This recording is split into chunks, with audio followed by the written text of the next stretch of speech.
about the life of my father, but he knows the history better than anybody else, I guess, the Lord, other than the Lord. I've listened to his stories all my life, and I've been fascinated by them. Love to hear him tell them. And a lot of them are humorous and funny, and a lot of them are deeply significant and spiritual. And we're going to bring him up, and we're going to do something called a celebrity profile tonight. I've got just a few questions that I'm going to ask him to answer for us. And he's going to share his testimony. And he has a powerful testimony. God did a powerful work in his life. And I love and appreciate my dad and my mom. They have been faithful to the Lord. I grew up in their house. Never one time did I hear them fight. I never heard them raise their voice at each other. I saw them aggravated at each other, but I never saw them fight over it. And I never saw them not love each other or not love us kids. I heard them pray when there wasn't anybody looking. And I walked down to the barn many a time, and Dad would be in the feed stall, down on his knees, praying and talking to the Lord. I laid in my bed at nighttime, 2-story frame house, farmhouse. We'd all be in bed, it's sort of like the Waltons. There's a whole bunch of us to put to bed. And then Mom and Dad, before they would go to bed, they would start praying, and we could hear them all over the house. And I'd lay there listening, and they'd start calling our names. And I would take all the gold in the world for the times that I laid there in bed and heard my Mom and Daddy call my name in prayer. I'm going to ask Dad if he will come up, and we're going to give him a microphone.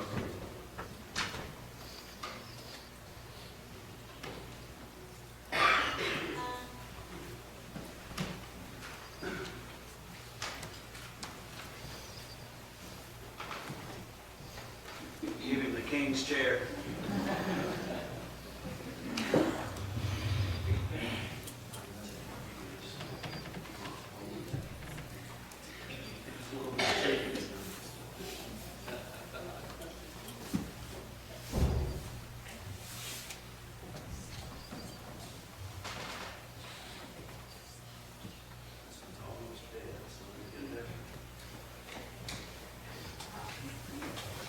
One thing I've noticed about Robbie, he likes to pick on me. This ain't about me. This ain't about me. He's trying to turn the tables on me. Y'all don't know what he's up to, but I do.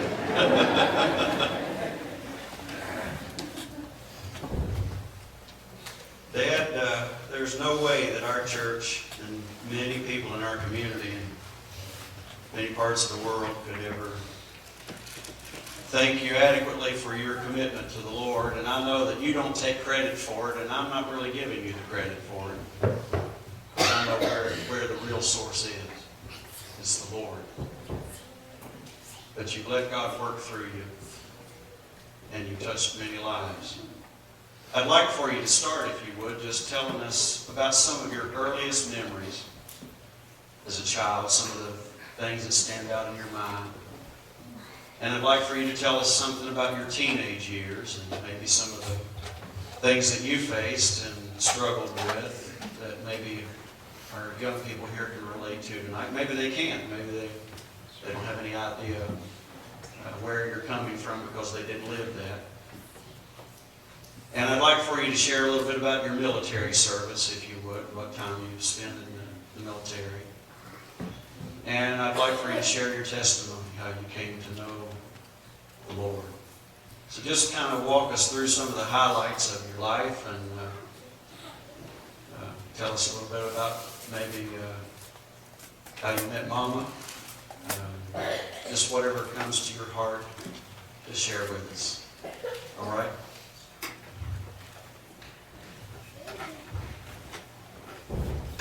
But he never let me know before what he was going to say. So I'll just have to take it as it comes to my mind.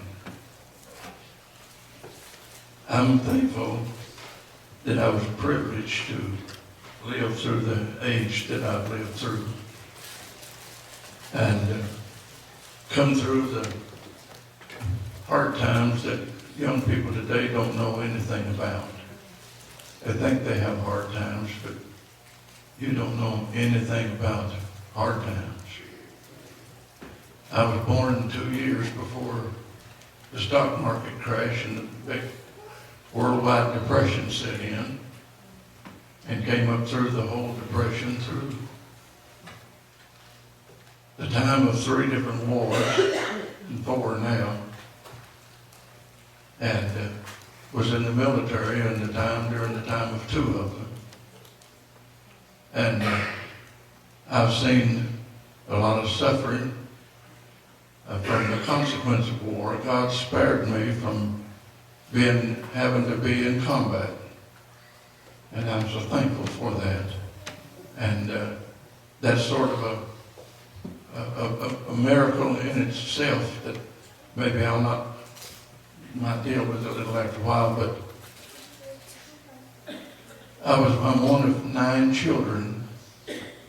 We were raised in the head of a holler in Wolfe County. And the road to our house in the wintertime especially, sometimes in the summertime you could get a car up to our house, but the most of the time you couldn't get a car within a quarter of a mile of our house. And because the roads wouldn't allow it. But later on, we worked the road and opened a coal mine and had a truck road up there where the trucks could haul the coal out. But my growing up life, my younger life, we couldn't get maybe in the summer when it had been a real dry spell, I had a cousin that lived in Lexington that would come see us early in the fall every year and bring my aunt.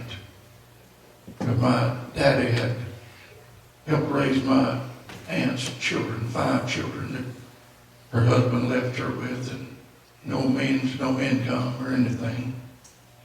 And he helped her raise those children, and they never did forget us when they moved to Lexington, and her daughter got a good job and married a man that had money, and they never did forget us. Every fall, they would come to visit us with a carload of stuff for us. I always remembered that, and it stands out in my mind because that was a real treat to us, stuff that we didn't have the privilege of having. We had hard times just like everybody else. During the Depression, people didn't have anything hardly. We lived in I was born in one log house, and Daddy built another one, and we moved into it. But 2 log houses.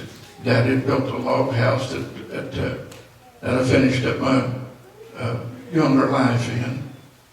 And 2 big rooms and 3 boxed up rooms on the side. And of course we had no plumbing, we had no insulation, we had none of the modern facilities, we had no electricity. And the house we had was put the floor in, just rough boards. And when the season, while there was cracks in the floor, you could see the chickens under the floor. And that's not a figure of speech, that's literally.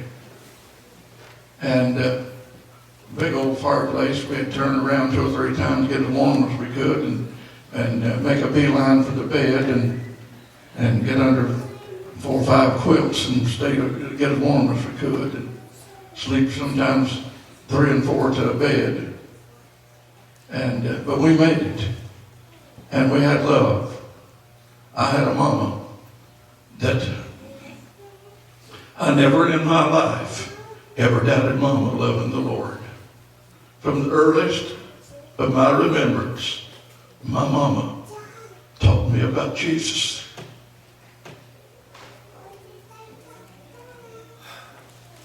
And that's a treasure that the wealth of this world could buy.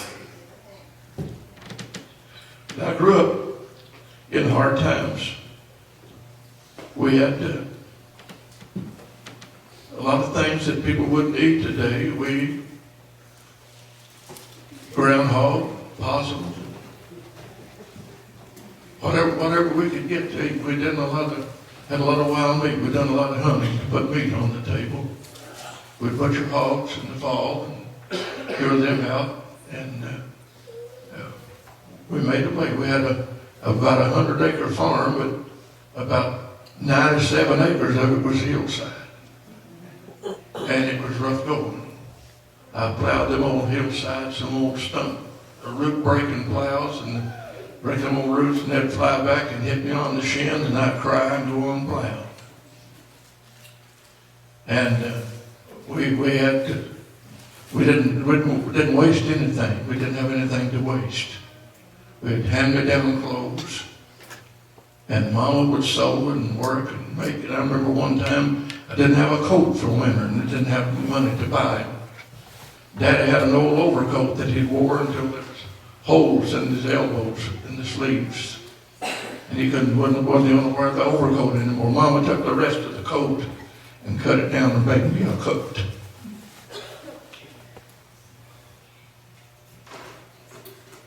I'd like to have that old coat, but I didn't have it. I have it in my memory. I have the memory of parents that loved me and sacrificed and made a way when there was no way. We never went hungry. We always had something to eat. We didn't always have the best, but we always had something to eat. And I thank the Lord. But you know, in good times and bad times, there's a devil in the world. And he's out to seek and to destroy every person in the world that he can. And the devil was just as big then as he is today. And was just as real then as he is today. And the devil set out like everybody else. He set out to destroy me. And I got with the wrong people. The wrong people got with me. And early in my life, my daddy had some different notions about things than my mama did. Daddy used to use whiskey as a medicine and make a toddy for medicine for coughs and colds. And I learned to love the taste of it. And the devil seen that there was people around that made it available for me when I was very young. One of my brothers and his buddy used to run around on the weekends riding horses.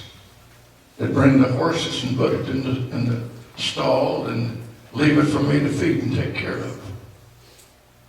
And for my pay for it, my brother's friend always had access to some whiskey. His uncle was a moonshiner. And he always had access to it. And they'd leave a bottle under the feed trough that I had access to that if I would feed the horses. Daddy opened the coal mine there, and they had a fellow working there in the coal mine, and they got me for the water boy. And this fellow, he made wine in the summertime, all blackberry wine, elderberry wine, and grape wine, and whatever. And he always brought a bottle of wine to work with him. And for me carrying the water to him, he'd give me some wine to drink. And I developed a thirst for drink when I was very young. I remember one of my sisters had a boyfriend from Lexington, and he came up there in a car, and there was something for somebody around there to have a big shiny car. There was only 2 people in our whole community that had an automobile. And he brought some beer with him, and I was 12 years old at that time. And I drank my first can of beer when I was 12 years old. And the devil seen that I had access to it. If you will, he'll provide it. He'll provide it. He'll make a way, if you will. And I don't know, I just love the taste of it. And I kept on that way and kept on that way. When I was 16 years old, the war was on. And the factories were hiring 16-year-olds. When I was 16 years old, I went to Dayton, Ohio, and got a job in a factory. And got a place to board up there with some people from Wolfe County. But where they had it was an upstairs apartment right up over a grocery store. And she was keeping boarders to feed her family because her husband was a wino. And I could go downstairs in the grocery store and buy wine or beer when I was 16 years old. When I was 17 years old, my brother lived on above Dayton at Pickwick, 25 miles north of Dayton. Asked me to come up there with him and work with him. And he drank all the time and patronized the nightclubs, and he started taking me to nightclubs with him when I was 17 years old. When I was 18 years old, I went into the military. When an army was drafted in the Army. And in there, you fellas that have been there, I don't have to tell you, you have access to all that stuff. And I was away from home. Mama couldn't get after me for it. Nobody to correct me. And my thirst for drink kept increasing. Until when I got saved, before I got saved rather, up until the time I got saved, I got to the point to where that I didn't drink to just have a good time. I just drank to get drunk. And I'd go out and drink myself unconscious again and again and again and again until it almost killed me. I got to where I could do my work all right in the military, and he wanted me to say something about my military life. I went in there during World War II, and the Lord helped me. I didn't have to go overseas till after the war was over. Right after the war was over, I went to France, across France and Germany and Austria, and I spent my time there in Austria. And came back out of the service, got discharged, but my habit was getting stronger and growing all the time. I stayed out a couple of years and got myself in pretty big trouble. I was out with a bunch of fellas one night, and we got into a place to where there was some people that came out to the car on us with a shotgun, and we took the shotgun away from them and kept it. And I was going to take it home with me. And we stopped at a place, called it the Lone Wolf up there. It was kind of a hangout. And the man that owned it had been my school teacher. And he had done me bad all the time. He'd been teaching school. And I had bitterness in my heart. And had it in my mind, if ever I got an opportunity, I was going to get even with him. So going in that place, I was out of cigarettes, and the old fellow driving the car to stop, and I went in there to get some cigarettes, and he come to the door, and I took my gun with me because I knew that if I didn't take it in there, they'd run off with it. That's the kind of fellows I was with. And I went in there, and he come to the door and told me I couldn't come in. And it was one of them old hammer shotguns, and I pulled both hammers back on that shotgun and pointed it at him, and I said, "Who said I can't come in?" And it scared him out of his wits just about it. And I got in there and I thought how fun it would be. I made him play every record on the jukebox. And I thought then in my heart, now I'm even with you. But the next day there was a warrant out for me. Well, the sheriff was a friend of mine, and I was over at Campton, over town, and he told my brother to get me out of town, said, I don't want to arrest him.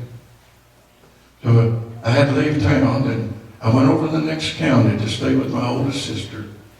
My brother-in-law drank a lot, and we just drank together, and I got a job in the mine over there, and we started working together. But it cost too much for us to drink so much if we did. So with a neighbor there, he had a moonshine still. And we got to make it our own so we wouldn't have to pay so much for it. And we made it and made a little for other people. And we got scared up, was it going to get caught? So I went and re-enlisted in the military, but I went in the Air Force 1 month, and my brother-in-law quit. 1 month after we quit, the fellow that owned the steel got caught and was sent to the penitentiary for 2 years. God got me out of that one in time. I went back in the military, and I thought, well, I'm going in here and get everything out of it that I can. And I was a private first class when I enlisted in the Air Force. And you had to be in grade 6 months to make the rating. And in 3 years, I was a staff sergeant. But I was drinking all the time. Doing my work by day, but I drank by night. They sent me back to Germany. I was in ammunition supply and living off base out of the ammunition dump. There was a group of us that drew separate rations and lived out there. And I got to the point to where I'd keep a bottle in my truck, a bottle in my room, and everywhere I went, and the bottle in the fire station. And the first thing I'd do of a morning was sit up in the bed and light a cigarette and open a bottle. And when I come back to the States, I stayed over there a long time. Now I'm going to put off here because I want to tell the rest of this story in a few minutes, because this leads up to my conversion. I want to stop off there just a minute and ask Robbie if he wants me to say anything about anything else.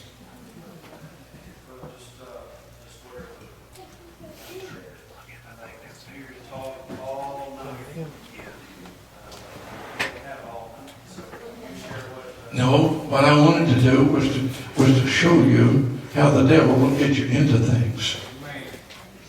And he don't care how young you are to start. He'll start at day one.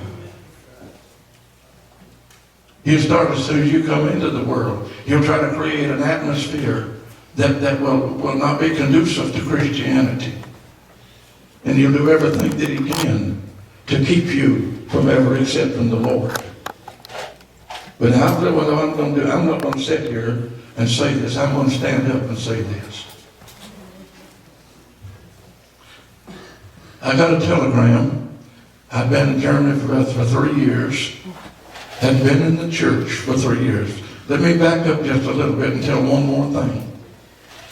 When I was 12 years old, they were having cottage, they called them cottage prayer meetings around, but it was actually revivals, where that they would have church in the homes in the community. There was no regular church in our community. There was a schoolhouse that people would come in and hold Sunday school in the summertime, and somebody almost every summer would hold a revival or two. But in our community, there was no church. There was several miles down the road to the closest church, but they only had church once a month. And that was my church life. That was the extent of my church life. But one night they had the revival, had the prayer meeting, or called it a prayer meeting, but in our house. And our house was full. We had a porch the whole length of the house, and the porch was full of people. And God got hold of my heart when I was 12 years old. And I got on my knees to pray.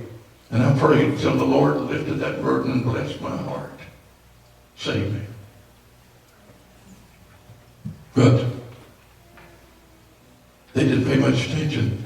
They didn't have children's programs. They didn't have a place for us to go regular to church. And people didn't pay as much attention to children religiously as they do now. Up there, at least, they didn't. And it wasn't long till I just drifted back with the other boys and doing what they done. And I'll tell you something, a 12-year-old can't do anything they want to and be right. You've got to do right to be right. And I did things I knew that was wrong. And I did things that I knew that was would break my mother's heart that she didn't know about.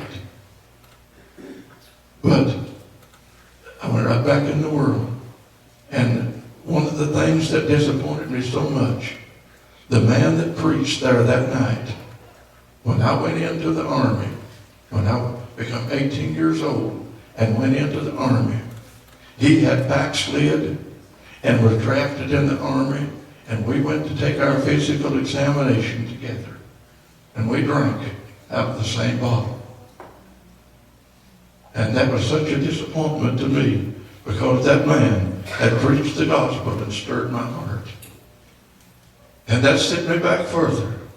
And it seemed like everything that happened was pushing me farther and farther away from God.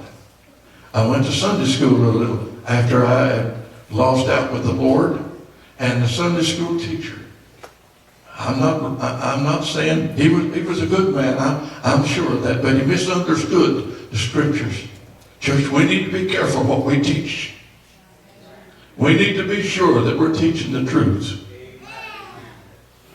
He was a person that didn't believe that you could backslide, but then he said if.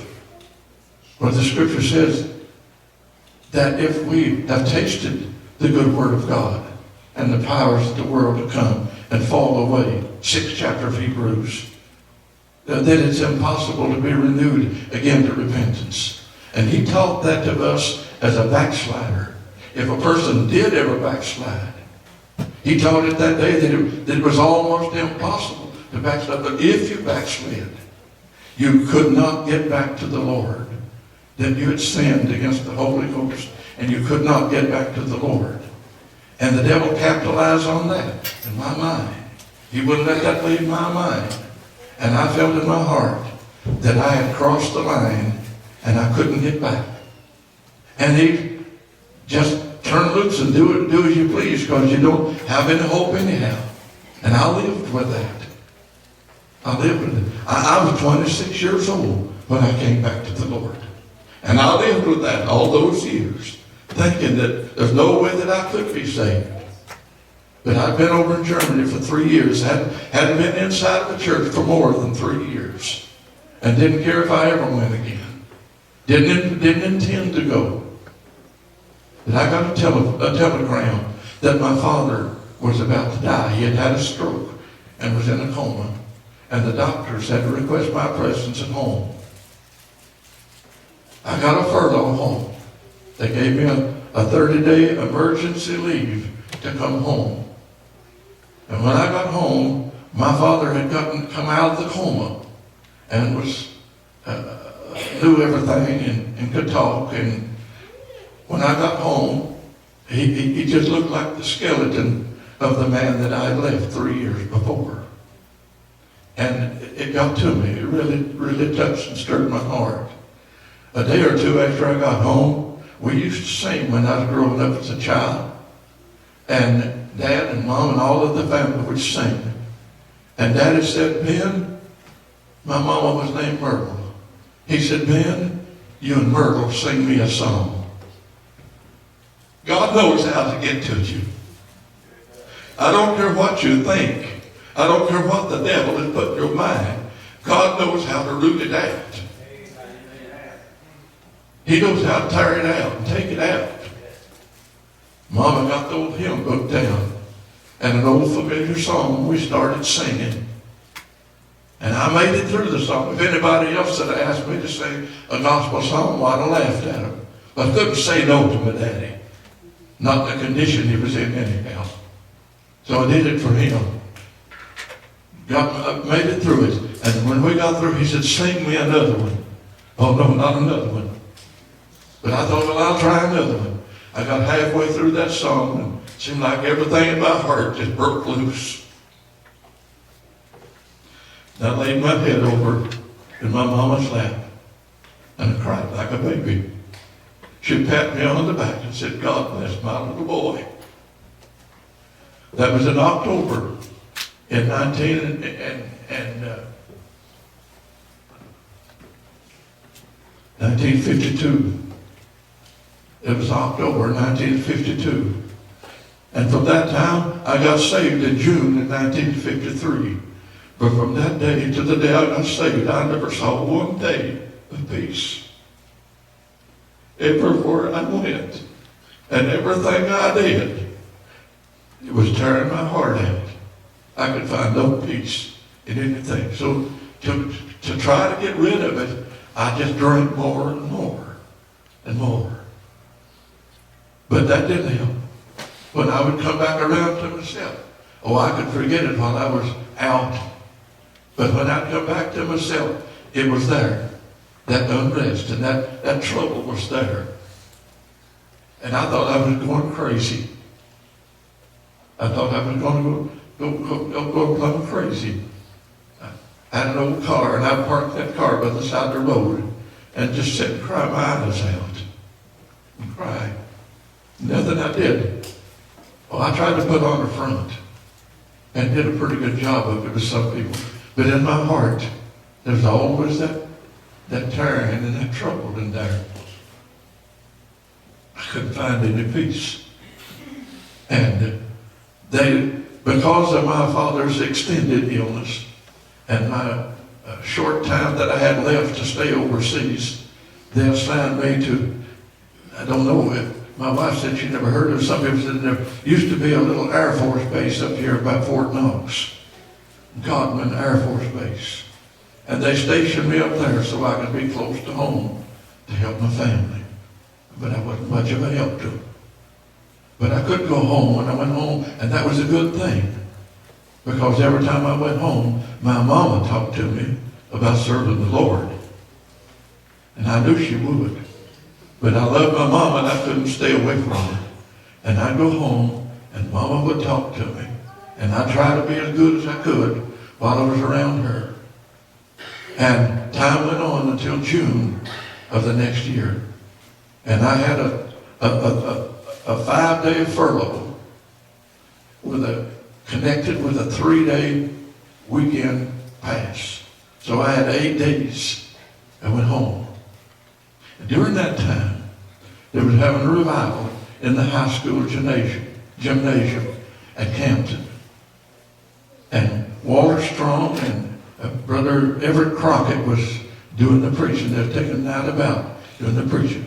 But Brother Strong had turned that mountains upside down there for the Lord. And when I came home, I saw people that I watered in sin with carrying their Bibles and going to church. I had a man that used to be, he was the dirtiest mouth fellow I ever heard talk. And was a very vile old sinner on the store up there. And he had gotten saved. And he was so dedicated to the Lord and so particular about doing what he thought was right. I ran out of gas right near his filling station. And he wouldn't even give me or pump me a gallon of gas on Sunday. I had to walk home. But I wondered, the change that these people, these people that you thought would never think about serving God, the change in their lives. How that they had changed so much. And one man, they had all been saved under one man's preaching. And I wanted to see that fellow. They talked to me about going to revival. I said, no, I don't want to go to revival. But on Saturday night, I stepped out from everybody and went to see the man that had caused those people to do such turnaround in their lives. When I got there, it was almost time. They were just about ready to start the worship service.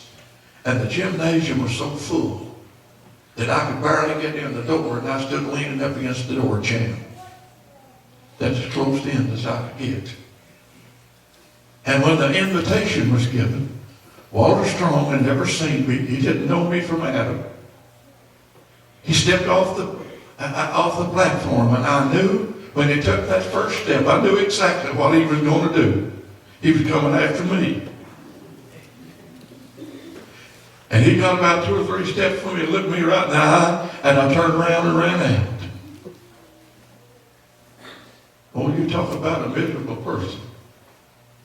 It was just putting wood on the fire. And I couldn't hardly live. I was so miserable. And the next night, I'm cutting through a whole bunch of stuff here because it's irrelevant for what I want to say. But the next night, I went back again.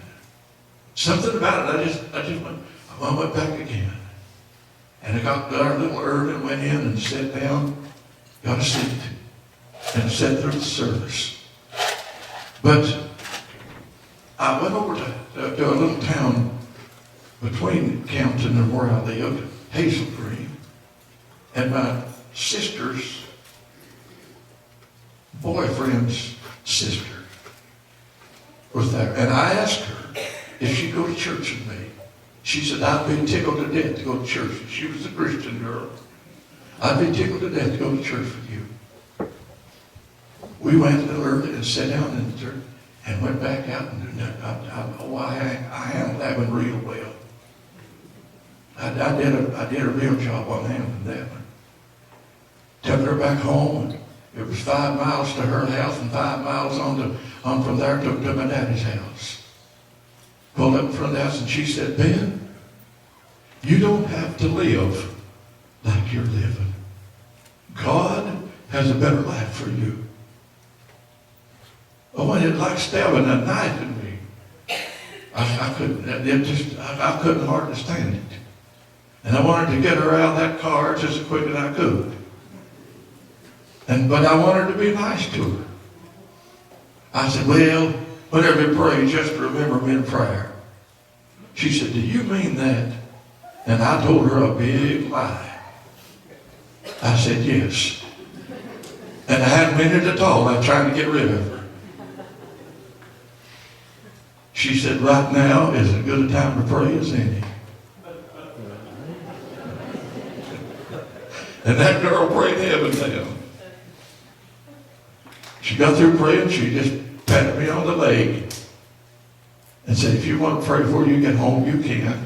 And just scooted out of the car, said good night. I started on home. There were 2 ways I could go. I'd go around a blacktop road or I'd go up a gravel road and across the hill. Same distance. And I thought, well, I couldn't quit crying. I thought, well, there won't be any traffic on this road. I'll just go up the gravel road. I went up that road.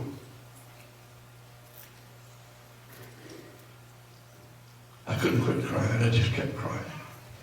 And the devil was talking to me. I'll tell you, he can get loud too. The devil was talking to me and talking loud and talking fast. And he said, there's no use you tormenting yourself like this. You know you can't get saved, and all you're doing is tormenting yourself. You might as well just forget it and get it out of your mind and go on with your living. And I come in here agreeing with him and accepting that. But just before I made up my mind, I saw Jesus. I thought in front of me. He was walking away. And every good thing, every good desire in my heart was going with him. And everything that I wanted to do good was moving out of my heart and going away as Jesus went away. And he got out at the distance. As I remember it, it must have been a distance like from here to the door back there. And then I saw another scene, another vision. Over here, I looked over to the right. And as far as I could see, it was like a liquid lake of fire. And full of people screaming and crying and weeping. I'd never seen it. And it scared me out of my wits. And God said to me in a voice clear and plain, this is where you're going if you don't change. And I said, oh God, I don't want to go there. If there's any way for me to keep from going there. And I knew just up the top of the hill that I was about to start up the hill. I knew there was a pull-off up there.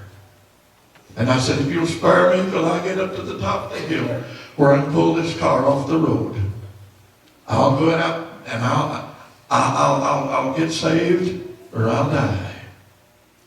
I'll finish. I'll settle this one way or another.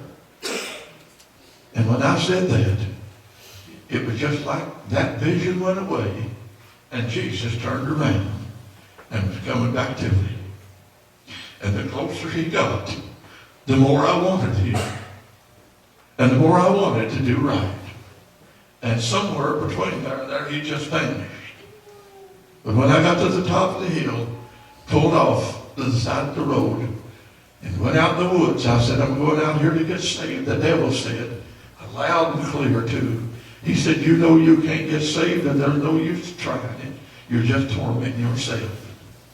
And I talked right back to him, just like I'm talking to you. I said, devil, you've lied to me too long. I'm going out here to get saved and I'm going to die or do it. If I can't get saved, they're going to find me out here dead. I'm not coming out of the woods tonight unsaved. I went out and fell on my knees and began to pray. I repented of every sin that I could think of and told God from my heart that I was sorry. And there was a lot of them to think of. And I prayed till there wasn't anything else to pray about. I'd said everything that there was to say. And I'd cried till I couldn't cry anymore. I was just sobbing. And I laid down on the stomach, laid my head on my arms, and I felt like I was going to die. It felt just exactly like death was taking hold of me. And I thought sure I was going to die. And I had said I would die or do it. But on the way out there, the devil said to me, you can't even quit drinking. And I made God a vow that night. I said, God, if the thirst of it kills me, I'll never touch it. I didn't say, if you'll do this, I'll do that. I said, if the thirst of it kills me, I'll die without drinking another drink. Laying out there on my stomach, my head on my arms, sobbing and just saying, oh God, save me. It felt like death took a hold of me. And I believe it was. I was going to die. And I said, Lord, if this is death, I don't mind it. I'm willing to die. Only don't let me die like this. If you will let me know that I'm saved and ready to go, whatever is left of me, you can have it. Church, God laid his hand on me. I felt it. It was like a big hand that took hold of me. Now, I'm not trying to convince people this. I'm already convinced. I know. And if other people don't believe it, it don't make it nonetheless the truth. God took a hold of me, and I felt his hand just take a hold of me right across my back and pick me up and set me on my feet and poured me full of heaven. God poured me so full of glory and so full of blessings. I didn't hardly know where I was at. I didn't hardly know how I drove my car on home. But I did. All the burden that I carried for years was taken away. Instead of that, the joy and the peace and the glory of heaven had filled my life. Now, I'm not giving you my testimony to tell you that you have to find the Lord like I did. You don't. I'm not giving you my testimony as my testimony being the gospel. The gospel says, if you'll repent and believe on the Lord, you'll be saved. And I've never met anybody in the world ever acted like I acted. I've never met anybody that had an experience like mine. But you'll get an experience that'll suit you. Amen. You'll get forgiveness. And you'll get your name in the book of life. And you'll get a new birth. And you'll become a child of God. But the Lord came into my life and filled me so full. When I got home, my sister was sleeping upstairs, had the window open. I got out of the car, and I didn't realize, but she said I slammed the car door real hard. And the devil said, you don't go in there acting like this. Said, this is just an emotional feeling, and it'll be gone tomorrow. I said, devil, you lied to me too much. This is real, and I know it. And I must have made a little more noise than that, because my sister said she was awake, and she said, Ben's on another one. And boy, I was. Like I've never been before. Well, they said that about the disciples on the day of Pentecost, didn't they? They're on another one. They've got a hold of some new wine, and they're on another one. Brother, I was on another one. I was on a trip I'd never been on before. And I'm still traveling. I'm still on that road. But the Lord saved me from that moment. From that moment till today, I have never wanted one taste of whiskey or alcohol. I have never wanted. It was as if I had never tasted it. In fact, when I went back to the camp, my drinking buddy pulled out a bottle and said, I'm glad to have you, my roommate. Said, I'm glad to have you back. We drank like fish together. He said, I sure have missed you. He said, let's celebrate. And I want to tell you something. I looked at that bottle, and for the first time that I could remember, there was nothing in me that corresponded with it. There was no desire at all. It was repulsive. And I had to laugh. I said, no, buddy, I won't be drinking with you anymore. He said, why? What happened? You some profanity. What happened? I didn't know hardly. I had never practiced testifying. I said, well, when I was home, I said, God did something in my heart that made me not even want that stuff. He said, you're kidding. No, I'm not kidding. I'm not kidding. 3 of us shared a room. The next night, not that first night, but the second night, they set up the poker tables, and I'd already get in the poker game with them. They set up the poker table. Said, come on, Spencer, let's have a game. I said, no, boys, I won't be playing poker anymore either. They never asked me why. Never asked me why at all. They just went on playing. I remembered my brother gave me a Bible, and it was in my duffel bag. I dug it out, and my bunk was sitting against the wall. And I got up in the corner and leaned back in the corner and cross-legged and opened that little Bible. It had been years since I'd had a Bible in my hand. And I opened that Bible and started reading in Matthew. In church, it was like God was speaking from the pages of that book. Every word was speaking to me. I sat there reading it, wiping the tears. Well, the fellow looked around and see me. He said, I don't believe I'll play anymore. I said, well, they broke up that game, that poker table never was set up in that room again while I was there. They all went out. And I was sitting there reading that Bible. And I felt a holy presence. More than was in me, I felt in the atmosphere. And I looked up, and it was like a figure that passed across the door.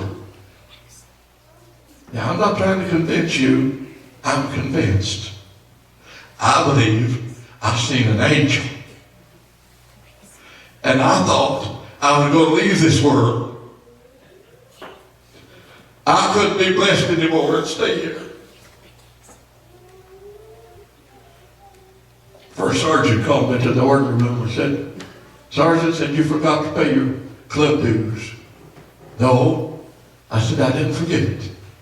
He said, why didn't you pay them? I said, well, I gave my heart to the Lord. God saved me, and I'm a Christian now. And I'm not being doing those things anymore. And what I can't do, I can't promote. And it shook him up. He said, I can't do anything about it. You'll have to go see the captain. I said, let me go. I went in to see the captain, and I told him the same thing. And it shook him up worse than it did the sergeant. He said, Sergeant, I can't do anything about it. He said, it's a base policy. And said, you have to go see the base commander. God was giving me opportunity to witness to people. I said, that's fine, Wilson. When do I go? He said, you just write out what you told me, and I'll get it to you. You won't have to go. And that's the last I heard of it. Well, I'm going to cut across a few years here. I didn't get into ministry, didn't get to preaching until Shirley and I were married. There's a lot of things that happened. I'm going to leave that part and go to the time when God brought Shirley into my life. I was working in the steel mill in Middletown, Ohio. And where I was working, it was so hot. We worked 3 hours and would break a half an hour. I carried my Testament in my pocket, and I'd spend that half an hour reading. During that time, after a long time of doing that, the Lord started giving me messages. I mean, complete messages. Just a whole message, all at once. I could just see the whole thing all at one time. Over and over, again and again. And a few miles from there, it was several miles, this friend, Brother Harold Snowden, was a real close friend of mine and helped me a lot spiritually along that time. Was pastoring a church over at Mount Carmel, over near Cincinnati. And I started going to church with him over there, and I met Shirley. You know where I met her? I met her at the altar. I prayed with her when she got saved. I was out there, a hold of her arm when she got baptized. And it wasn't long after that till I held her hand and promised to be her husband and faithful to her until death parted us. That promise still stands good tonight. God brought a wonderful person into my life. She's been a wonderful mother to our children. I had a marriage between that. We were married 2 years and my wife died with cancer, left me with an 8-month-old baby, and Shirley took the responsibility of being mother to that baby. Done a good job. Done a good job. We had 9 other children. Life hasn't been smooth and easy for us. It's hard. But I've heard her say a number of times, God didn't call me to preach. God called me to raise children. God called me to raise a family. All of my children profess to be Christians. And I'm so thankful. I'm so thankful for that tonight. And I'm not going to say too much about this. You know my children. You know how they live. You know my grandchildren. God blessing them and using them. And I thank and praise God for it. But I want to say just a little bit about our ministry. We went to places to where other people weren't going. We won souls to the Lord. I went back to Wolfe County and opened the doors of a little church down there in the community where I was raised. That the church was closed with a lock on the door. And we opened the doors there, and I announced a 3-week or 2 weeks revival. And I'd never held a revival in my life. When we started that revival, when I get up to preach, the Lord would bring a message back to me that he had given me before. It was like a recording that was played back. I couldn't use notes. It was in my heart and in my mind. And we preached that 2 weeks revival. Before it was over, someone asked me to hold another revival, and another and another. And we preached for 14 months. And I don't know how many souls that we won to the Lord. We went to Michigan. Well, during that time, we went to one place. They asked us to go down, way down in the woods. Way down in the woods on an old dirt road. Didn't even have gravel on the road. To an old deserted schoolhouse and hold a revival. I thought, well, there'll be a few people maybe that'll come. We went down there and we had old gas lanterns for light.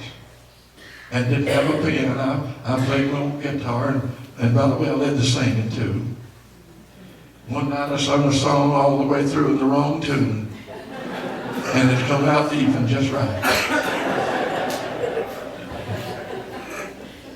You see, the Lord can take our ignorance and bless it. I'll tell you something else. I never did tell anybody this. I had a guitar. I didn't know anything about standard tuning or anything like that at all. And I took that old guitar up. I knew how to get it in tune, but I didn't know how to get a standard tune. You know what I had? I had it one note higher, tuned higher. If you played in one chord and I played with you, I'd have to play another. But we took that old guitar and our singing and our Bible, and we won a lot of souls to the Lord. We won a lot. Down in that old dirt road, well, that house was packed full every night. And we had people saved down there in the woods. Nobody else went down there. I don't say anybody else wouldn't have, but nobody did. But we went down there and found some souls for the Lord and won them to the Lord. And that's what we were concerned about. We had a passion for souls, to bring souls to the Lord. It was at the burden of our heart to reach people and to tell people about the Jesus that we knew.